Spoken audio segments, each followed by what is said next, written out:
बिस्मिल्लाहिर्रहमानिर्रहीम। अस्सलाम वालेकुम नाज़रीन। इस वीडियो में हम आपको बताएंगे कि पीरियड सिम्टम्स और प्रेगनेंसी सिम्टम्स में क्या फ़र्क होता है। कुछ ख़वातीन को ये चेक करने में दुश्वारी होती है कि आया वो हामला हैं या उनकी माहवारी शुरू होने वाली है। अक्सर औरतों के कमेंट्स आते हैं कि मुझे प्रेगनेंसी की अलामात भी होती हैं, फिर पीरियड्स हो जाते हैं। याद रखें, बाज़ औक़ात पीरियड्स की अलामात भी प्रेगनेंसी की तरह हो सकती हैं। हर बार ऐसा होना माहवारी की बेइतदालियों की तरफ इशारा होता है और ये अलामात हर औरत में मुख्तलिफ हो सकती हैं। पीरियड की अलामात हल्की होती हैं, लेकिन प्रेगनेंसी की अलामात पीरियड के मुकाबले में ज़्यादा शदीद होती हैं। जिस तरह प्रेगनेंसी के दौरान रेस्ट टेंडनेस होती है, इसी तरह पीरियड के दौरान भी हो सकती है, लेकिन पीरियड के दौरान रेस्ट टेंडनेस प्रेगनेंसी के मुकाबले में हल्की और कम वक्त के लिए होती है। जैसे ही पीरियड स्टार्ट होते हैं ठीक हो जाती है।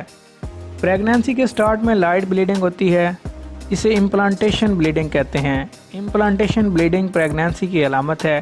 प्रेगनेंसी में सिर्फ दाग लगता है, जबकि पीरियड में हैवी फ्लो होता है।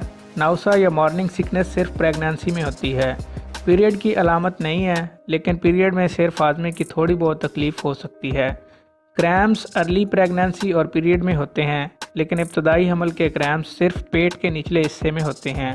पीरियड और हमल की इब्तदाई अलामात में फ़र्क करने का सबसे आसान तरीका प्रेगनेंसी टेस्ट है।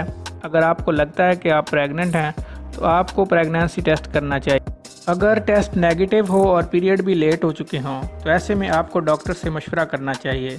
तो दोस्तों, ये थी हमारी आज की मुख्तसर सी वीडियो। अगर वीडियो पसंद आए वीडियो को लाइक और चैनल को सब्सक्राइब कर दें। शुक्रिया।